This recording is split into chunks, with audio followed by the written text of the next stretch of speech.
Bonjour à tous et bienvenue pour une nouvelle vidéo d'analyse on-chain sur la chaîne YouTube de Cryptost Academy. Oui, Cryptost Academy en effet, nous sommes en train de faire un rebranding de notre site et à partir de maintenant, nous nous connaîtrons sous le nom de Cryptost Academy. Évidemment, on continue à faire les mêmes analyses de qualité, à vous fournir du contenu gratuit une fois toutes les 2 semaines en fait, en ce qui concerne l'analyse on-chain et tous les jeudis en ce qui concerne l'analyse technique. Donc n'hésitez pas à aller nous soutenir en vous abonnant et en activant la cloche. Ça nous fait toujours plaisir. Pour vous, ça ne change pas grand-chose, mais sachez que pour nous, c'est un coup de pouce énorme.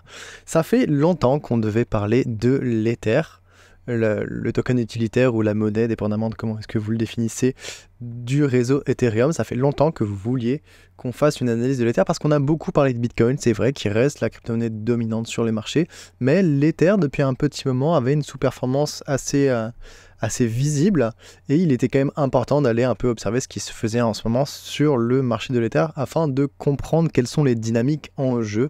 Vous l'attendiez, vous l'avez demandé depuis plusieurs semaines, quasiment un mois. Eh bien aujourd'hui c'est bon, on va s'intéresser à l'Ether, on va s'intéresser à sa performance, on va s'intéresser à la rentabilité de l'Ether, qu'elle soit latente ou qu'elle soit réalisée. On va regarder quels sont les niveaux de prix qui peuvent être intéressants à suivre. C'est parti.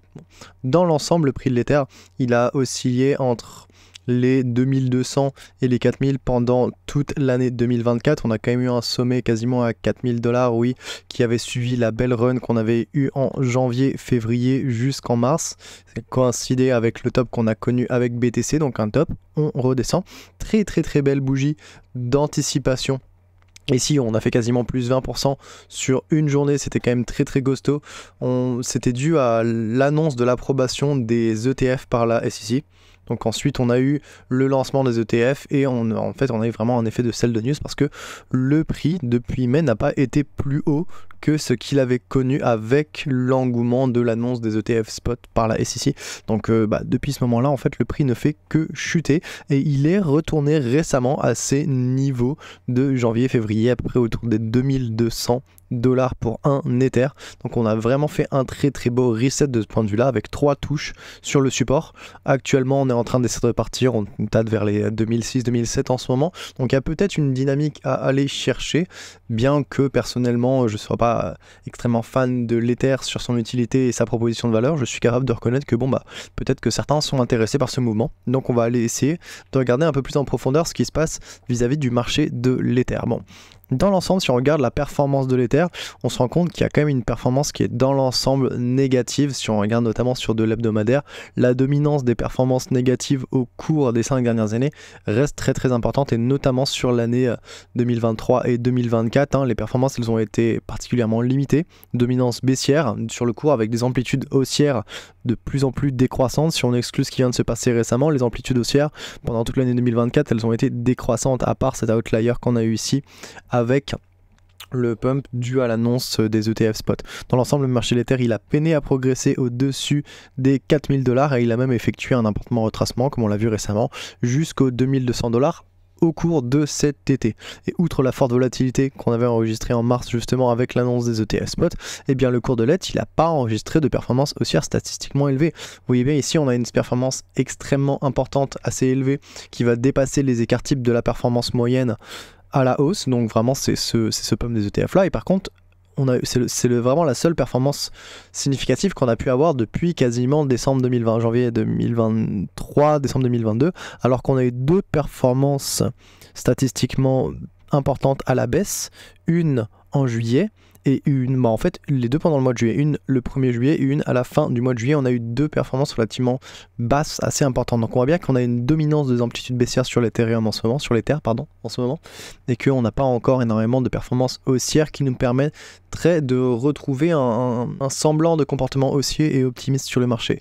Mais bon, on va quand même observer 2-3 choses intéressantes, notamment on va observer la rentabilité de l'offre de l'Ether. Vous connaissez ce graphique, on l'a appliqué plein de fois à Bitcoin, le pourcentage d'offres en profit qui vient mesurer combien d'Ether sur la totalité des Ethers en circulation sont en profit. Lorsque vous avez une majorité d'Ethers qui sont en profit, vous avez une pression de vente qui va se créer sur le marché. Bah oui, tout le monde est en profit, il y a un sentiment d'euphorie et la majorité du temps, les personnes elles sont incitées à prendre des profits et donc à accentuer la pression de vente. L'offre devient excédentaire par rapport à la demande et du coup le prix se retourne. Donc classique, hein, vraiment vous connaissez cette mécanique et remarquez qu'on l'a observé 2 fois en 2024, une première fois au sommet des 4000, puis une deuxième fois après le pump dû à l'annonce des ETF justement. Donc dans l'ensemble, on a pu constater un enregistrement d'une forte dominance du profit, supérieure à 92% de l'offre en profit, à 2 occasions, comme on vient de le voir. Et cette saturation de la rentabilité de l'offre de l'Ether, pendant ces périodes, elle a provoqué donc une incitation de prise de profit suffisante pour accentuer la pression de vente sur le marché et mettre fin à la tendance haussière à court terme. Premièrement, la tendance haussière qui était en train de s'installer depuis l'année 2023 pour le mois de mars, et ensuite la tendance haussière qui a été reprise à court terme ensuite pendant l'été 2024. Mais dans l'ensemble, on peut remarquer que ça a vraiment très bien ralenti depuis et qu'on a pris repos, on s'est reposé sur un seuil extrêmement important qui est la moyenne cumulée, donc la moyenne historique de toutes les valeurs du pourcentage d'offre en profit. Et ça, c'est un constat extrêmement intéressant parce que lorsqu'on vient après une saturation du profit se reposer sur la moyenne et qu'on se maintient au-dessus la majorité du temps, ça veut dire qu'on a bien corrigé, qu'on a purgé l'excès de profit qu'il y avait et qu'on peut repartir sur des bonnes bases sans pourtant aller chercher une capitulation extrême et historique vers les moyennes les plus basses. Donc pour l'instant, on se situe vraiment sur quelque chose de très positif, c'est un signe de résilience assez important.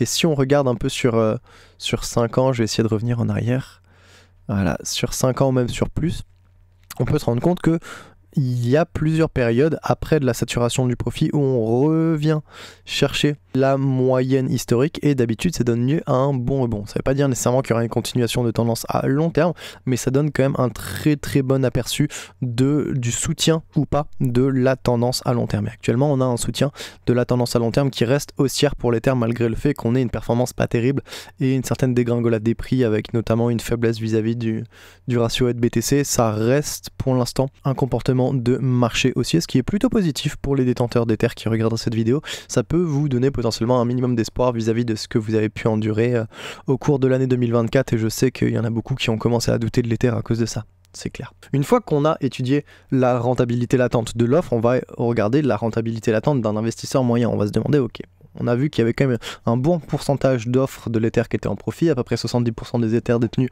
en profit, donc ça reste favorable pour un biais haussier dans l'ensemble, ça reste relativement positif. Maintenant, on va aller essayer de mesurer la rentabilité latente individuelle de l'investisseur moyen. Donc le ratio MVRV, il va nous permettre d'avoir un suivi du degré de profit-perte moyen des détenteurs d'Ether. Et ce ratio MVRV, il se situe à peu près à 1,25 actuellement, ce qui donne à peu près une rentabilité latente de plus 25% pour les détenteurs d'Ether, ce qui est minime. C'est vraiment pas une énorme performance. L'ampleur du gain, elle est plutôt faible et ça souligne que la performance de l'Ether au cours de l'année 2024, elle a vraiment été plutôt médiocre parce que avoir une rentabilité à plus 25% alors que l'Ether, lui, il est à plus 80%, il y a quand même un bel écart de rentabilité, on peut le voir. Et comme on a pu notamment le constater, alors que lors du marché haussier précédent, on a vu une saturation du profit latent moyen de l'investisseur avec notamment des valeurs qui dépassaient à ce moment-là les 2,9 même 3, c'est-à-dire qu'on avait quasiment un investisseur en moyenne qui était en profit à x3, donc à plus de 100% sur son investissement, ce qui était quand même très positif. On n'est pas venu chercher, à cause de la faible performance du prix, on n'est même pas venu chercher la borne statistique élevée supérieure, dans le sens où on n'a pas eu de saturation du profit latent moyen pour l'investisseur, ce qui est vraiment significatif. Et en plus, on est revenu chercher sous la moyenne historique, donc la moyenne historique est située à peu près à 1,50, donc lorsqu'on vous êtes à peu près à plus 50% de profit sur votre investissement en Ether, vous êtes au-dessus de la rentabilité moyenne historique du marché. Et bien là, avec plus 25% dans l'ensemble, les investisseurs sont en perte.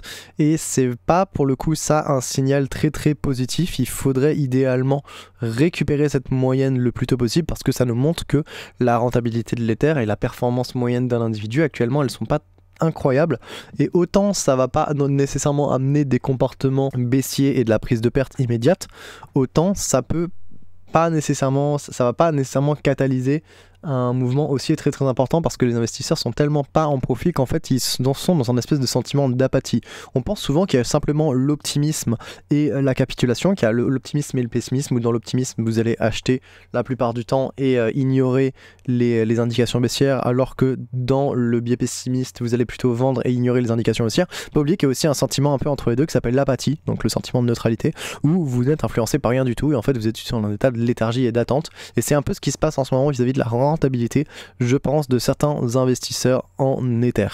Bon, c'est un constat qui est un peu moins positif que ce qu'on a eu récemment, mais on va pouvoir le mitiger avec un autre constat qu'on va être capable d'observer, cette fois-ci sur la rentabilité réalisée. Donc la prise de profit ou la prise de perte des investisseurs qu'on va être capable de quantifier via le ratio SOPR. Donc suite à la prise de profit assez importante d'ailleurs, statistiquement élevée, qu'on a enregistrée en mars, eh bien la rentabilité des dépenses, elle s'est graduellement, progressivement dégradée pour le marché de l'Ether jusqu'à entrer en territoire baissier en août avec des valeurs inférieures à 1, ce qui indique une prise de perte. Et depuis, on a une prise de perte dominante qui s'exprime avec des Ethers qui se vendent entre guillemets la plupart du temps entre -2 et -4% vis-à-vis de leur prix d'achat. Donc une perte réalisée nette d'à peu près -2 à -4%. Et donc pour l'instant, c'est pas extrêmement positif. On fait des plus bas de plus en plus bas et baissière, mais on peut se rendre compte actuellement qu'on est revenu au-dessus de 1, c'est-à-dire que le SOPR actuellement il est vraiment juste en train de repasser au-dessus de 1, ce qui est plutôt positif, et pour qu'une tendance haussière puisse reprendre, il faut impérativement que le SOPR reprenne au-dessus de 1. Un SOPR au-dessus de 1 signifie qu'il y a une prise de profit dominante avec un biais positif, un biais optimiste, un biais haussier qui domine, et actuellement on pourrait voir potentiellement le SOPR repasser au-dessus de 1 et redonner un peu d'espoir aux investisseurs d'Ether. Donc pour l'instant c'est pas encore confirmé dans l'ensemble. Si vous observez bien le graphique, on reste sur une structure avec des plus bas de plus en plus bas, enfin on a des plus bas de plus en plus bas et des plus hauts de plus en plus hauts.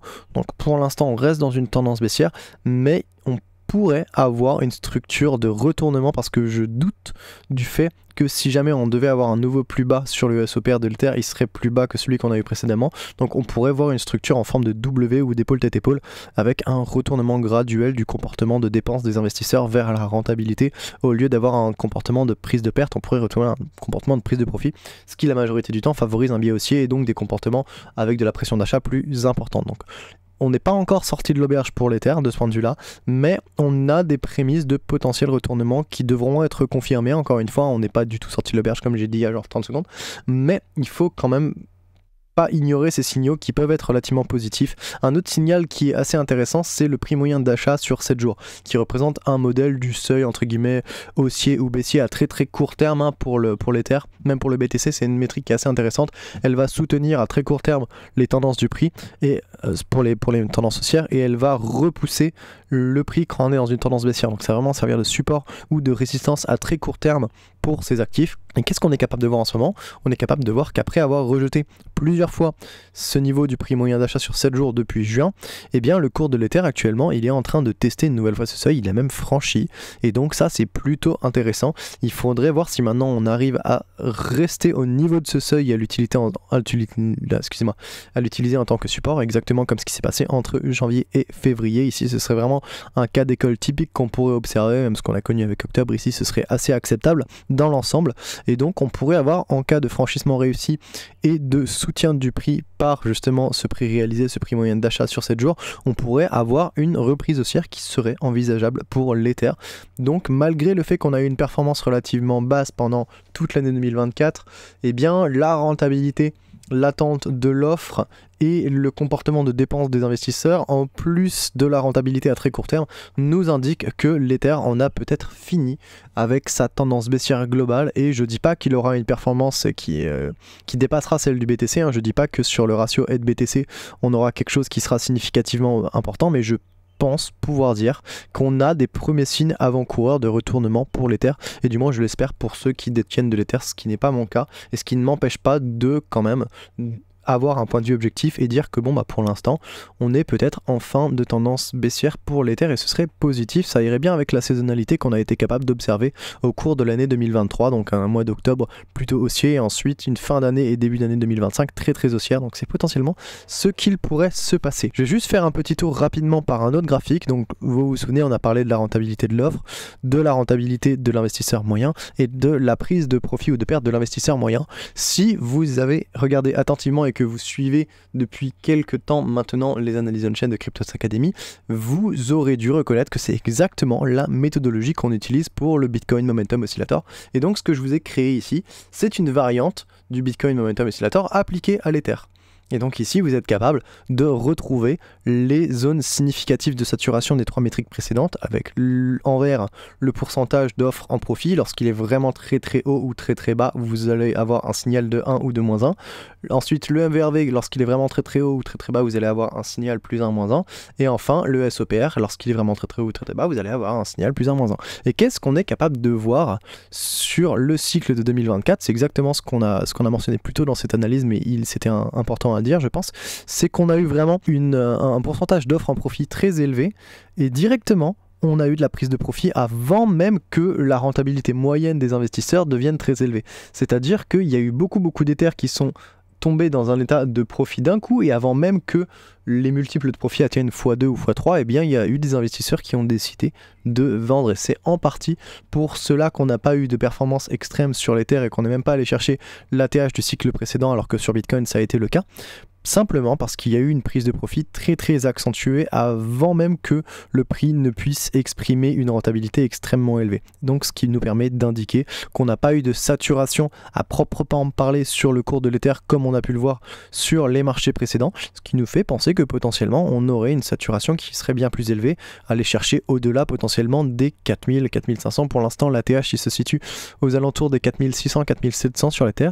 Potentiellement aller chercher quelque chose d'un peu plus élevé, ce qui nous amènerait vers des conformations ici de saturation de tous les paramètres de la rentabilité de l'Ether, nous permettant d'indiquer que potentiellement il faudrait commencer à réduire la voilure pour ensuite rentrer dans un bear market d'ici 1 an ou 2 ans et aller chercher potentiellement la rentabilité vraiment très basse sur l'offre en profit, le MVRV et le ratio SOPR, qui nous indiquera à ce moment-là que justement on peut commencer à prendre du risque parce qu'on est proche d'un bottom. Donc je vais continuer à vous renseigner sur cet indicateur qui est vraiment extrêmement puissant et qui reprend et synthétise trois paramètres de l'offre, enfin 3 paramètres du marché de l'Ether qui sont extrêmement importants. Je vais juste faire un petit détour par ce graphique, même s'il n'était pas normalement disponible dans la version publique, parce que ça me fait aussi plaisir des fois de vous partager un peu plus d'informations que ce que je suis censé faire, et parce que ça vous permet d'avoir notamment un point de vue un peu plus complet sur l'ensemble du marché de l'Ether et donc d'essayer de mieux comprendre un peu aussi la situation dans laquelle se trouve l'Ether en ce moment. Je pense que ça peut pas faire de mal que de vous donner un peu plus d'informations pour vous permettre de comprendre un peu mieux ce qui se passe en ce moment sur les marchés de l'Ether. Comme vous pouvez le voir, les valeurs qui sont très proches de 1 indiquent une saturation, qu'il faut commencer à réduire la voilure. C'est vraiment le cas dans ce qui arrive vis-à-vis des sommets de marché aussi. Évidemment, c'est pas le moment où vous avez la première impression d'une saturation, mais ici par exemple vers les 1000 $, qu'il faut commencer à tout vendre d'un coup parce que sinon vous allez louper quand même de la rentabilité. Donc il faut attendre un petit peu, mais ça donne quand même des très bonnes impressions de quand est-ce qu'il faut commencer à limiter le risque et quand est-ce qu'il faut commencer à augmenter le risque, je voulais dire. Voilà qui fait le tour pour l'analyse on-chain de l'Ether de cette semaine. J'espère qu'elle vous aura plu. Bien sûr, vous pouvez retrouver l'analyse écrite avec des annotations sur les graphiques directement sur le site de Cryptost. Pour ceux qui apprécient et qui sont actifs sur Twitter, n'hésitez pas à aller liker et partager le thread qui est disponible directement sur mon compte. Et pour ceux qui voudraient aller plus loin et apprécier notre contenu, n'hésitez pas premièrement à vous abonner, à activer la petite cloche et à nous rejoindre sur Cryptost Academy pour avoir plus d'informations, pour avoir plus d'accompagnement, pour avoir accès à beaucoup plus de métriques. On est même en train de sortir la première formation on-chain de France, donc vraiment on a des très belles choses qui arrivent en ce moment. Si vous voulez tester le service, n'hésitez pas, vous avez un petit code ici, un prof20 qui vous permet d'avoir moins 20% sur votre premier mois d'abonnement, satisfait remboursé, histoire de tester le produit et de voir si ça répond à vos attentes. Donc j'espère vous retrouver directement sur Cryptost Academy et sinon on se retrouve sur la chaîne YouTube de Cryptost Academy dans 2 semaines pour une nouvelle analyse. À bientôt.